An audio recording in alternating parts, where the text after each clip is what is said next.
ఇదొక యుద్ధం. నేను ఇతర సైన్యం.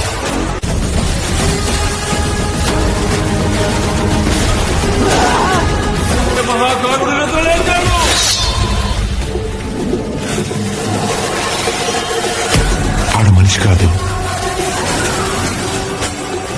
నందమూరి బాలకృష్ణ బోయపాటి కాంబోలో రాబోతున్న అఖండ 2 సినిమాని థియేటర్స్ లో రిలీజ్ చేసి సెన్సేషనల్ క్రియేట్ అయితే చేయబోతున్నారు. బోయపాటి యాక్షన్ సీన్స్ కూడా ఓ రేంజ్ లో డిజైన్ చేయబోతున్నారు. హిమాలయాల్లో సెకండ్ షెడ్యూల్ కూడా కంప్లీట్ చేశారు. సంయుక్త మీనన్ హీరోయిన్ గా నటిస్తుంది. సెకండ్ హీరోయిన్ గా విజయశాంతి గారిని తీసుకోబోతున్నారు.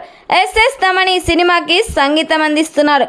త్వరలోనే ఈ సినిమా నుండి బాలయ్య బాబు డిఫరెంట్ లుక్స్ కూడా రిలీజ్ కి ప్లాన్ చేస్తున్నారు మూవీ మేకర్స్. మరి ఈ సినిమా థియేటర్స్ లో రిలీజ్ అయ్యి బిగ్గెస్ట్ బ్లాక్ బస్టర్ హిట్ కావాలని కోరుకుందాం.